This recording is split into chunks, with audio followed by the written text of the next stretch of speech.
बऱ्याच दिवसापासून माझा मुलगा वीर कॅरमल कस्टर्ड पुडिंग बनव म्हणून मागे लागला होता आणि आज शेवटी ही रेसिपी मी त्याच्यासाठी बनवलेली आहे.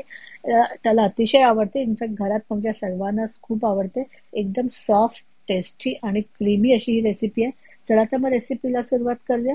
तर यासाठी सर्वात पहिलं मी एक पॅन घेतलेला आहे. गॅस अजून मी चालू केलेला नाहीये. त्यामध्ये घातलेली आहे पाव कप साखर.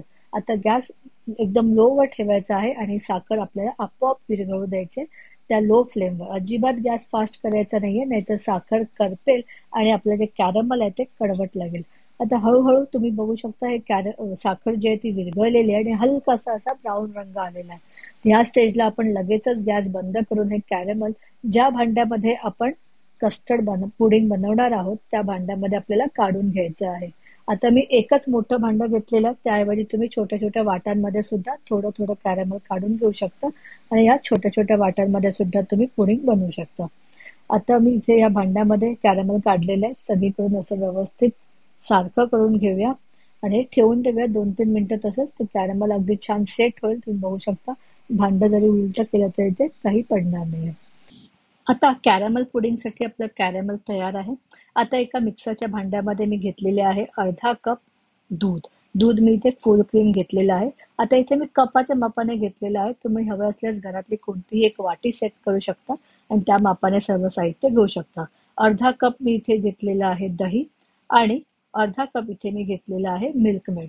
हे सर्व हे जे सर्व साहित्य आहे ते एकाच मापाने आपल्याला घ्यायचं आहे. आणि सर्वात दुसरी महत्त्वाची गोष्ट म्हणजे दूध आणि दही आणि मिल्क मेड हे सर्व रूम टेम्परेचरला असायला हवं. आता आपल्याला बाजारामध्ये अशा प्रकारची कस्टर्ड पावडर मिळते. त्यापैकी आपल्याला 1 टेबलस्पून कस्टर्ड पावडर ह्यामध्ये घालायची आहे.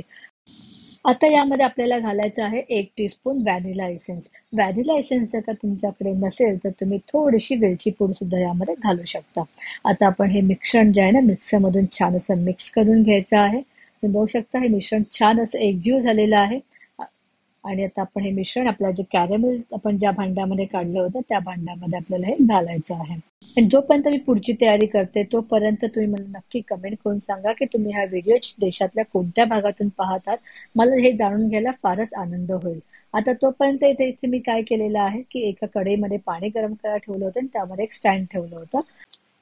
आता आपलं हे जे पुडिंगचं भांडं आहे ते आपल्याला कव्हर करायचं आहे. इथे मी फॉईल वापरलेली आहे कव्हर करण्यासाठी. त्याऐवजी तुम्ही प्लेटही वापरू शकता. हे आपल्याला ह्यासाठी कव्हर करायचं आहे, की आपलं जे वाफेचं जे पाणी आहे ना, ते ह्या पुडिंगमध्ये पडू नये म्हणून आपल्याला हे कव्हर करून ठेवायचं आहे. आता हे आपल्याला कढईला आपण झाकण लावूया आणि साधारण 30 मिनिटं मीडियम फ्लेमवर हे छान असं वाफवून घेऊया. 30 मिनिटं झालेली आहेत आणि 30 मिनिटांनंतर आपण हे गॅस बंद केलेला आहे, झाकण काढलेलं आहे आणि आता आपण ही फॉईल सुद्धा काढून चेक करून घेऊया की आपलं हे पुडिंग कसं झालेलं आहे. अगदी छान सेट झालेलं आहे. पण आता आपल्याला काय करायचंय रूम टेम्परेचरवर येऊ द्यायचंय. त्यानंतर आपल्याला हे फ्रीजमध्ये ठेवायचंय साधारण 2 ते 3 तास. तुम्ही जास्त वेळही ठेवू शकता आणि नंतर मग 2 ते 3 तासानंतर हे मी आता बाहेर काढलेलं आहे फ्रीजमधून. ह्याच्या कडा अशा प्रकारे छान अशा सोडवून घेऊयात व्यवस्थित आणि मग आपण एक प्लेट घेऊया. प्लेटमध्ये आपण ते असं उलटं करून घ्यायचं आहे. तुम्ही जर का हा व्हिडिओ अजूनपर्यंत पाहत असाल तर तुम्हाला हा व्हिडिओ अजूनपर्यंत कसा वाटलाय मला नक्की कमेंट करून सांगा आणि आपल्या फ्रेंड्स आणि फॅमिली बरोबर नक्की हा व्हिडिओ शेअर करा. वाह!